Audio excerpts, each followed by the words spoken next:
10 വർഷം സമയം കിട്ടിയിരുന്നു ഈ ഇത്തരം കാര്യങ്ങൾ പരിഹരിക്കാൻ. സാങ്കേതിക തടസ്സങ്ങളായിരുന്നു അതിൻ്റെ കാരണം. അപ്പം അത് തന്നെയാണ് ഞാൻ ചൂണ്ടിക്കാണിച്ചത്. ഇപ്പോൾ ആധുനിക മാലിന്യ സംസ്കരണ പ്ലാന്റ് നാടിന് സമർപ്പിച്ചു കഴിഞ്ഞു.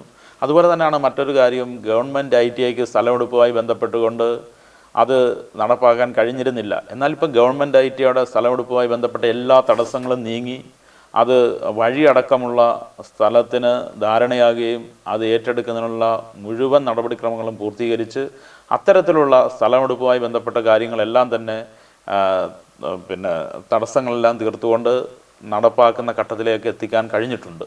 അതൊരു തുടർഭരണം ലഭ്യമായതിൻ്റെ ഭാഗമായിട്ടാണ് ഇത്തരത്തിലുള്ള കാര്യങ്ങളെല്ലാം ചെയ്യാൻ കഴിഞ്ഞത്. അതുപോലെ ഇപ്പം ഇവിടെ 1500-ലധികം ആളുകൾക്ക് വീടുകൾ നൽകുന്ന പദ്ധതികൾ നടപ്പാക്കാൻ കഴിഞ്ഞു. അതുപോലെ തന്നെയാണ് മറ്റൊരു ക്ഷേമ പ്രവർത്തനം എന്ന് പറഞ്ഞാൽ 25 വർഷങ്ങൾക്ക് മുമ്പ് ഈ വീട് വെക്കുന്നതിന് അന്ന് ഭവന പദ്ധതികളൊന്നുമില്ലായിരുന്നു, വായ്പ കൊടുത്തു.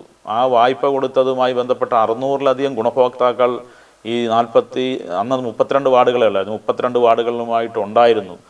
അവരുടെ 150-ലധികം ആളുകളുടെ പ്രമാണം നഗരസഭയിൽ ഇരിക്കുകയായിരുന്നു. അവർക്ക് തിരിച്ചടയ്ക്കാൻ നിർവാഹമില്ലാതെ ലക്ഷക്കണക്കിന് രൂപ ബാധ്യതയായി നിന്ന ആ ഗുണഭോക്താക്കളുടെ വായ്പ എഴുതിത്തള്ളാൻ കായംകുളം നഗരസഭ കൗൺസിൽ തീരുമാനിച്ച് ഗവൺമെൻറ് അനുവാദത്തോടു കൂടി ഏതാണ്ട് 1.5 കോടിയിലധികം രൂപ നഗരസഭ തിരിച്ചടച്ചുകൊണ്ട് അവർക്ക് ആ പ്രമാണം തിരികെ കൊടുത്തു. അപ്പോൾ അത്തരത്തിലുള്ള ഒട്ടേറെ പദ്ധതികൾ ഈ കാലയളവിൽ ജനക്ഷേമപരമായിട്ടുള്ള പദ്ധതികൾ നടപ്പാക്കാൻ കഴിഞ്ഞു എന്നുള്ളതാണ് ഈ ഒരു തുടർഭരണത്തിൻ്റെ ഭാഗമായി ഇടതുപക്ഷ ജനാധിപത്യ മുന്നണിക്ക് ഈ പട്ടണത്തിൽ നടപ്പാക്കാൻ കഴിഞ്ഞത്.